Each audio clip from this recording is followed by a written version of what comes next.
he did not hear her come up behind him. That was the only explanation he had, later, for why he had let it go so far before he stopped it. He had been watching the woman through the kitchen window, watching her the way a man watches something he has told himself he is not watching. And he had not heard the small feet on the floorboards, had not heard the particular creak of the third board from the door that announced every approach, had not heard anything until his daughter's voice arrived at his left elbow, quiet and completely without guile, the way 7-year-olds ask the questions that had no safe answer. "Papa," said Rosie, "is she the one?" The woman at the fence line 30 yards away turned around at that exact moment. Not because she had heard, the window was closed and the wind was wrong, and 30 yards was 30 yards. She turned because she had finished what she was doing and was coming back to the house. She looked toward the window the way people look toward a lit window from outside at dusk, without any particular reason. She looked at Jesse Croft standing there, visible in the glass, and she looked at him for exactly 3 seconds before she dropped her eyes and came on toward the door. 3 seconds was long enough. He could not have said what she had seen in his face. He could not have said what was in his face to see. If you know what it means to be caught in a moment you were not ready for, subscribe to this channel right now and drop the name of your city in the comments so I can see how far this story travels tonight. Because what happens in the next 8 weeks on the Croft Ranch outside of Hardin Creek, Wyoming, is going to ask something of 2 people who have each decided, for reasons that made sense at the time, that they were done asking. Her name was Eliza Marsh, and she had been a widow for 14 months, which was long enough for the sharpest part of the grief to have passed, and short enough for the town to consider her still defined by it. She was 34 years old. She was a full-figured woman, broad in the shoulder and solid in the way of women who had done farm work since girlhood, and the women of Hardin Creek looked at her the way they looked at all the women who came through, with the measuring quality of a community that has a shortage of marriageable women and an excess of opinions about which ones qualified. She had been aware of this since the day she arrived and had made her peace with it the way she made her peace with most things, by deciding it was not her problem and continuing to work. She had not come to the Croft Ranch to find a husband. She had come because the Hardin Creek Courier had run an advertisement for a ranch housekeeper in the last week of September, and she had $42 left from what her husband's homestead had sold for after the bank took its portion. And $42 was not a plan. Her husband, William Marsh, had died the previous autumn of a fever that had moved through the region and taken 3 other men in the same month, and what he had left her was a half-cleared claim on the Powder River and a reputation for being practical, which she considered his most useful bequest. The driver who took her the 6 miles from town to the Croft Ranch was a man named Pete, who had worked for the Croft family for 11 years and who delivered his intelligence about the situation in the direct manner of a man who considered forewarning a form of courtesy. Jesse Croft, Pete said, was 39 years old and had run the ranch since his father died 6 years ago. He ran 400 head, employed 6 hands, and was considered by most of the county to be a capable rancher and a solitary man. He had a daughter, Rosie, 7 years old, who was the image of her mother and the light of Jesse Croft's life, and the only soft thing visible about him. Rosie's mother, Pete said, and here his voice took on the careful tone of a man delivering information he had decided must be delivered, had left the ranch 3 years ago. Not died. Left, had ridden into Hardin Creek one morning in April on the pretense of a supply run, and had not come back, and the letter that arrived 10 days later from a cousin's address in Colorado explained that she had found the life too isolated and the man too closed, and the distance between what she had expected and what she had was too wide to stay and bridge. She was not a villain in Pete's account, and he was fair about it, just a woman who had reached the end of what she could manage and had gone. The territory, being the territory, had decided that a man whose wife had left must have done something to deserve it, and that verdict had settled over Jessie Croft like weather that did not lift. Eliza listened to all of this and said, "Does he know you tell his housekeepers this before they arrive?" Pete considered. "He's never asked me to stop." She looked at the road ahead. The ranch came into view over the next rise, a well-run spread. She could see that from the wagon, the fences straight and the outbuildings in good repair, and the house itself a solid 2-story with a covered porch and smoke already coming from the chimney in the grey October afternoon. "The child," she said. "Does she have anyone to look after her?" "Her father," Pete said, "and the hands are decent with her. But she hasn't had a woman in the house in 3 years. And she's 7, so, Eliza agreed. Jessie Croft came out to the porch when the wagon pulled up, and she observed him from the wagon seat before she descended. He was a lean man, not tall, but built close and efficient, with dark hair shot through with premature grey, and a face that had the contained quality of someone who had learned to keep what he felt off his surface, and had been practicing long enough that the practice had become the surface. His eyes were dark and attentive. He looked at her the way he might look at any new element introduced to his operation, with the dispassion of a man assessing whether something was going to create more work than it solved. Rosie appeared at his elbow. She was a small girl with her father's dark hair and a direct, unguarded curiosity in her face that was the precise opposite of her father's. She looked at Eliza the way children look at people they have been waiting for, with an openness so frank it was almost accusatory. "You're the housekeeper," Rosie said. "I am," Eliza said. "Are you going to stay?" Something moved across Jessie Croft's face that was not quite discomfort, and not quite something else. "Rosie," he said. "I'm planning to," Eliza said. Rosie considered this. Then she stepped back from the porch and let Eliza up the steps, with the air of a child who has rendered a verdict she is prepared to stand behind. The kitchen was not a disaster. That was the first thing she noted. Jessie Croft was not a man who let things fall to ruin. The stove was functional and reasonably clean. The stores were adequate if uninspired. The dishes were washed and stacked. What the kitchen was joyless. It was a room that had been used for its purpose and nothing more, fed from without sentiment, maintained without imagination, producing food the way a mill produces flour, correctly, efficiently, without any particular feeling about the matter. She found the spice shelf behind the door, 4 things on it: salt, pepper, dried sage, and a small jar of something she opened and identified as dried lavender, which was not a cooking spice and which had no business on a ranch kitchen shelf unless someone who had cared about the kitchen had put it there before she left. Eliza put the lavender back on the shelf where she had found it. Carefully, where it had been, she cooked supper, a proper one, salt pork and beans with wild onion and dried sage and cornbread in the skillet that she made with the good crackling fat she found in the crock by the stove, and she set it on the table at 6 and called the hands from outside, and they came in with the quiet, tidying instinct of men who knew a woman was in the kitchen again. Jessie sat at the head of the table.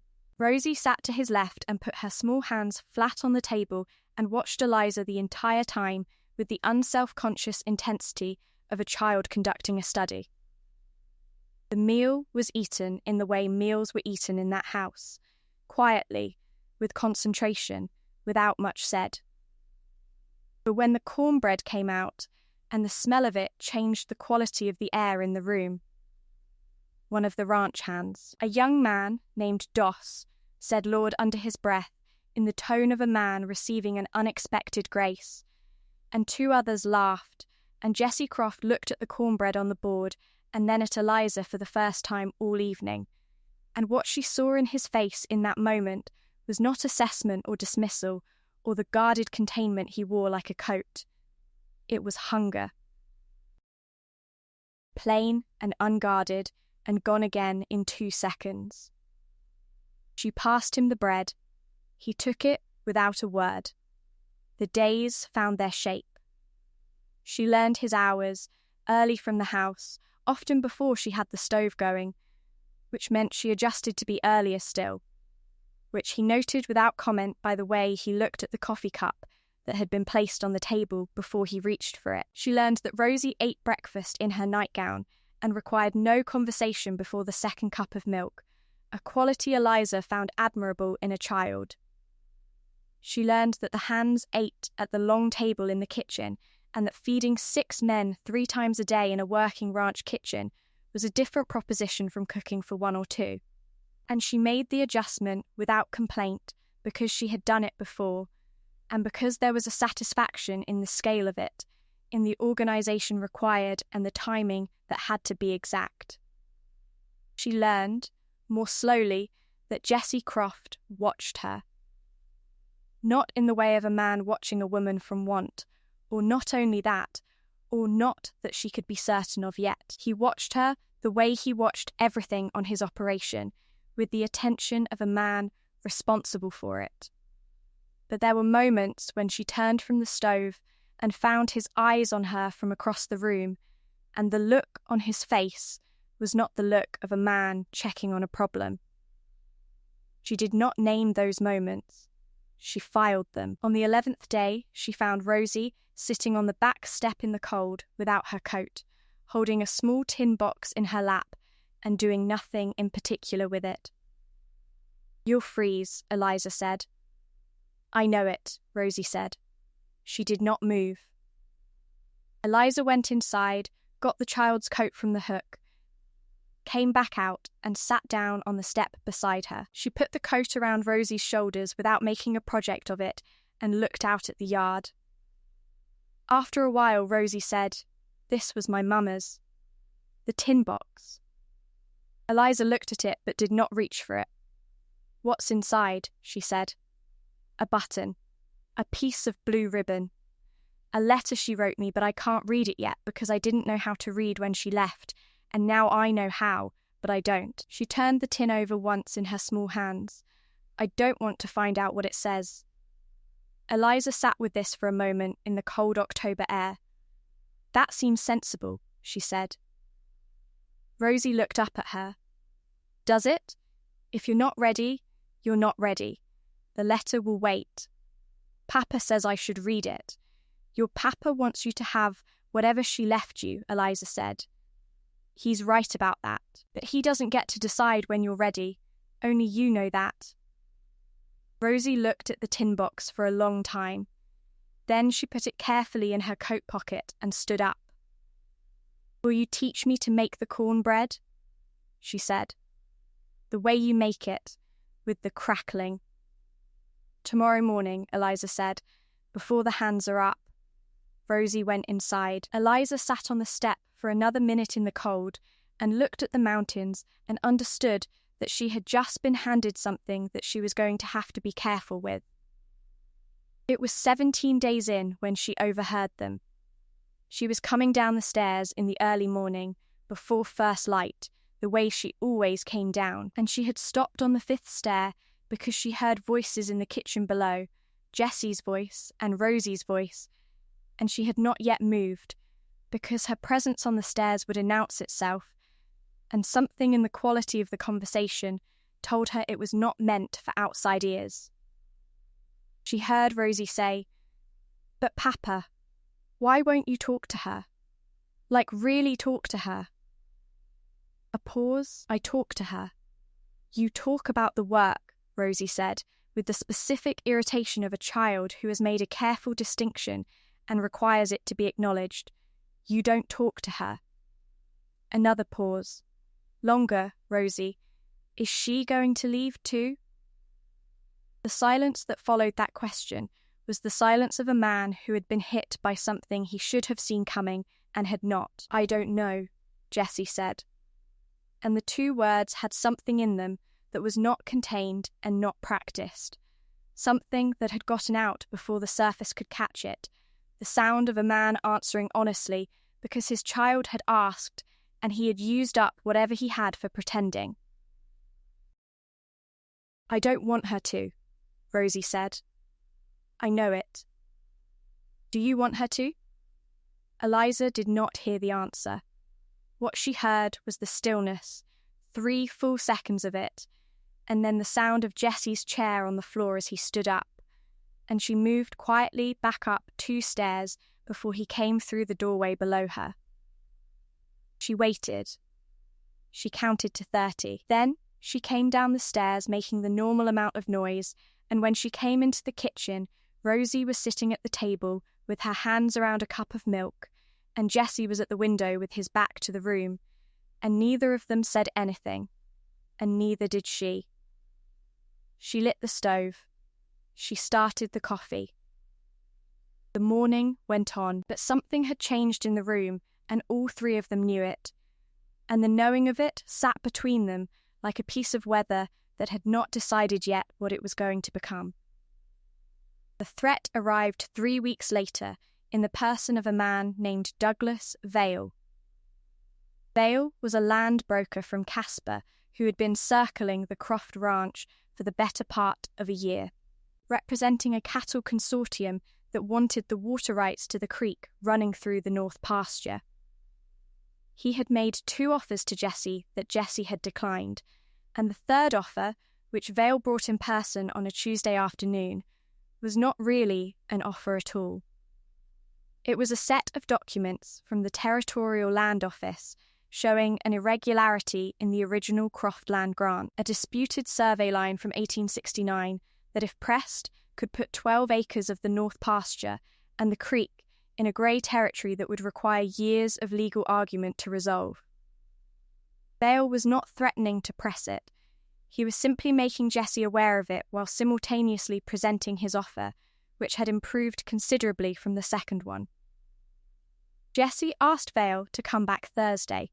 That night, after supper, after Rosie was in bed, he spread the documents on the kitchen table and sat looking at them with his hands flat on either side and his face doing the thing it did when a problem was serious and he was not certain of the solution.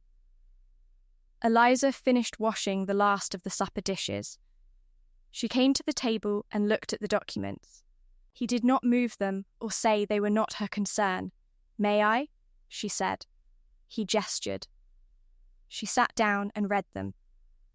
All of them, in the order that mattered, the original grant first, then the survey record, then the land office notice, then Vale's offer.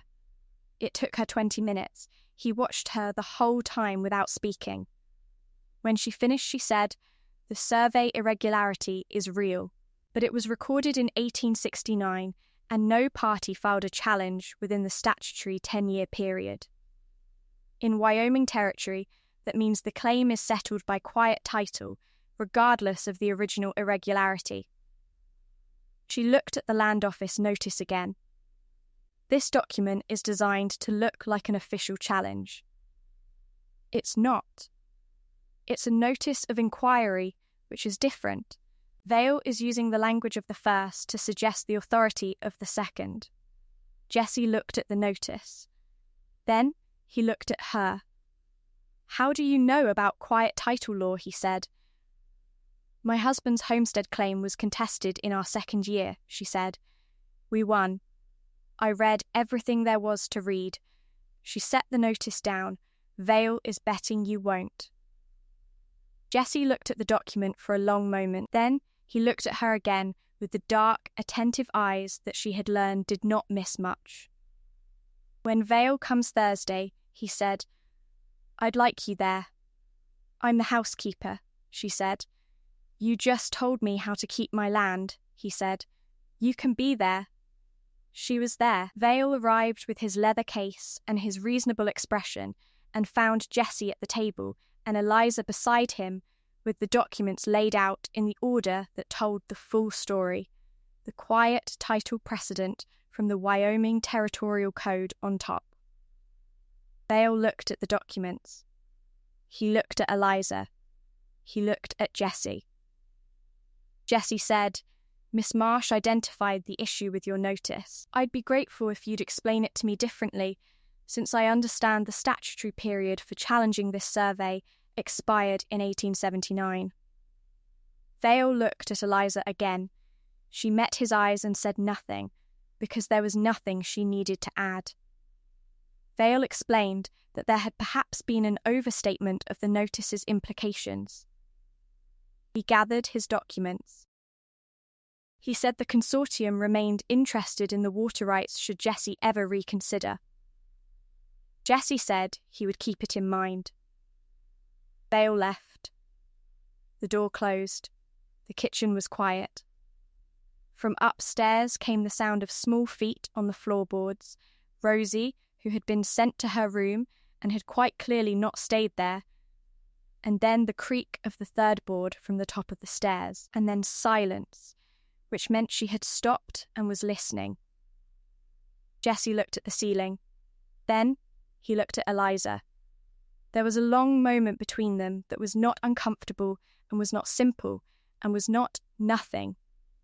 It was the moment after a thing has been established, not declared yet, not spoken yet, but known, the way things are known before they are said, in the particular clear air that follows a difficulty that has been faced together and resolved. "Rosie asked me something," he said, "a few weeks ago. You may have heard." Eliza looked at the table. "I may have," she said. "I didn't answer her," he said. "I want to answer her now, if that's agreeable." She looked up at him. "Yes," he said, simply looking back at her with no surface between them and nothing held. "She is." From the top of the stairs, a sound that was trying very hard not to be heard and failing. Eliza looked at Jessie for a long moment. Then she looked at the ceiling, at the general direction of the third board from the top of the stairs. "Rosie," she said. A pause. "Ma'am? Come down here." The small feet came down the stairs without any pretense of having been elsewhere, and Rosie appeared in the kitchen doorway in her nightgown, with her dark hair loose and her face wearing the expression of a child who has gambled on an outcome and is discovering whether she has won. Eliza looked at her. Jessie looked at her. "You asked your father a question," Eliza said. Rosie looked at her father.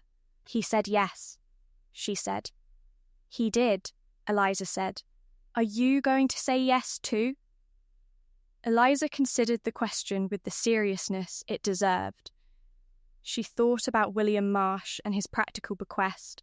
She thought about $42.50 cleared claim on the Powder River and a road that had led, in the ordinary way of roads that do not know where they are going, to a kitchen in Hardin Creek, Wyoming, and a child on a back step holding a tin box and a man who watched her from windows when he thought she was not looking. She thought about what it had cost him to say yes, with his history and his daughter's history and the story the territory told about him. All of it present in the room, and none of it, apparently, heavy enough to keep the word from arriving. "Yes," she said. Rosie made a sound that was not a word. She crossed the kitchen in 3 steps and wrapped her arms around Eliza's waist with the full, committed force of a child who has been waiting for something for 3 years and has decided not to be restrained about receiving it. Eliza put her arms around the child and held on. Over Rosie's head, Jesse Croft was looking at her. His face had the expression she had first glimpsed across a kitchen table over a piece of cornbread, the unguarded, uncontained thing that he had spent years keeping off his surface. Not happiness exactly, something older and more durable than happiness, something that had decided to stay.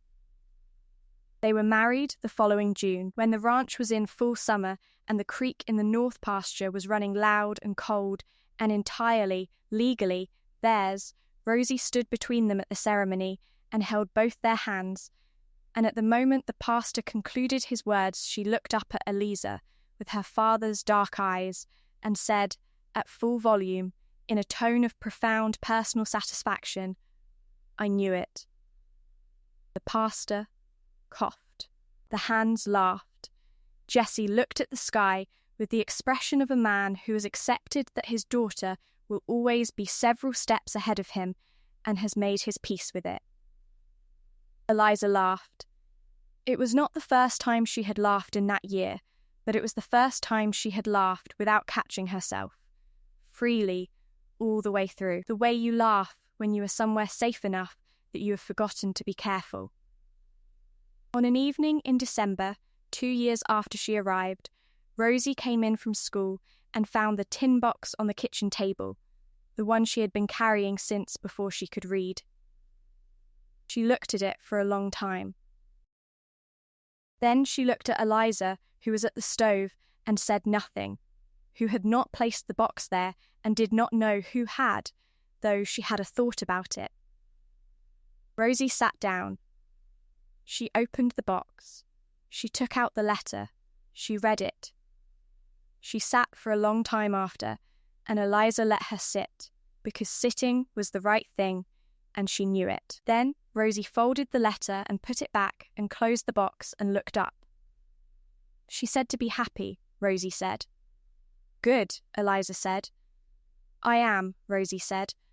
She said it the way she said most things, simply, with the full weight of her 7, now 9, years behind it, and no performance about it at all. I really am.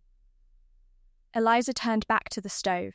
The kitchen smelled of the evening meal coming on, and outside the December dark was pressing against the windows, and in the house there was the sound of Jesse's boots on the porch coming in from the last of the day's work, and underneath all of it was the quiet, permanent warmth of a place that had decided it was a home.